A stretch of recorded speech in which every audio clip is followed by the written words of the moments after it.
2NURFM, a broadcast service of the University of Newcastle.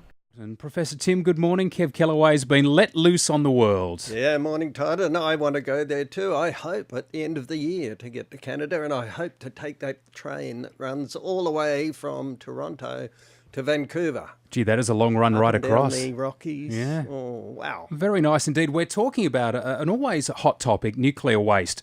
And whether you're pro-nuclear energy, I don't know too many people who are pro-nuclear arms or nuclear weapons, but it's always the topic that rolls around when people say, no, we shouldn't be mining uranium, etc., etc., etc. But in day-to-day life, we know that, especially with nuclear medicine, it has been used on a lot of people. So it's one of those things that does cause emotion with people, but what do we do with the waste products when it's lived its life and it needs to be gotten rid of?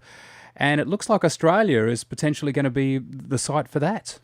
Yes, it does, and it's a practical consideration, I think, that we can make money out of storing other people's waste, and that ought to be good because it ought to give us jobs, except we'll have to find where to store it, and we'll have to know how long it'll last in whatever we store it without escaping.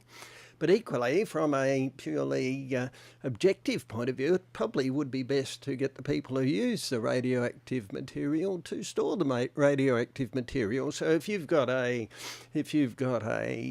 atomic power plant somewhere, then perhaps you should set aside a little bit of land to store the waste there as well, and all of the generations thereafter can look after it. Okay, well, obviously, the first thing people say is it safe? And if you're non-nuclear power, then you'll say that it is never safe. We have earthquakes, we have movements in the planet, so no matter how thick the concrete is. I suppose one of the considerations would be if you're a small country in Europe with a very small landmass, and let's face it, there are some, like thumbnail-sized countries. Yes. If you've got a nuclear reactor or just pharmaceutical nuclear waste, they may turn around and say, look, we just don't have a space that we can dedicate it to, so that's why they're eyeing up Australia. Yes, that's true. That's true. I don't think we should pursue this idealistic plan, of course, because nobody wants to live next to a nuclear reactor, and equally nobody wants to consider storing it in these high-density living areas. But at the end of the day, let's have a look at what I know about South Australia. South Australia is very keen to go ahead in collecting and storing other people's waste, and certainly that could be jobs for South Australia. And clearly, South Australia, it's a renewable energy state at present. It's doing more than any other state in terms of renewable energy. They've got out of coal and they're into wind and so on. But equally, they need jobs and so on. Income, and it might be income. And in terms of environmental sustainability, which is what we're on about at the Tom Farrell Institute for the Environment, you've just got to consider environmental sustainability, I think, as three circles. So the outer circle is the Earth, and sitting inside that,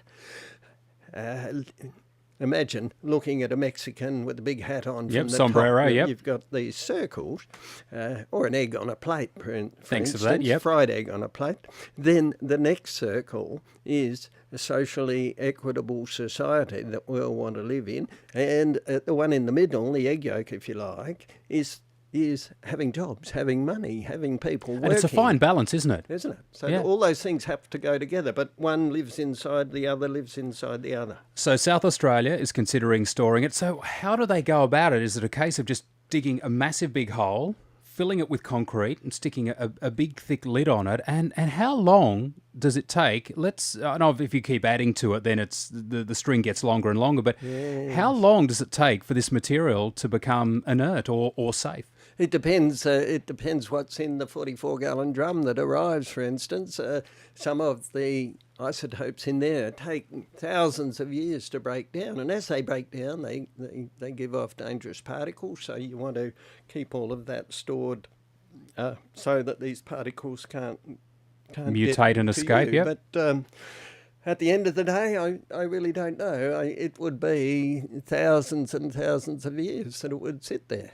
And of course, when you keep Amazing. adding to it, that just keeps adding to the thousands and thousands and thousands of years.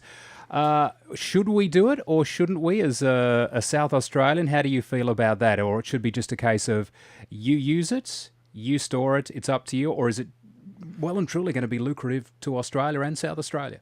My personal viewpoint is that we shouldn't be storing it, but all of these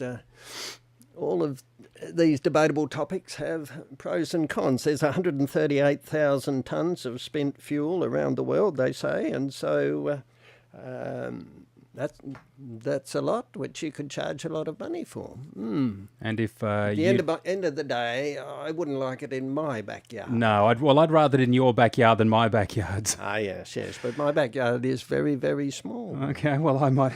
Fair enough. It looks like it's going to be in my backyard. Professor Tim Roberts, thanks for your time. We're going to talk bees next week and the lack of bees in our environment. Have a chat to you then. Thank you. Bye-bye. Lots making news on 2NURFM.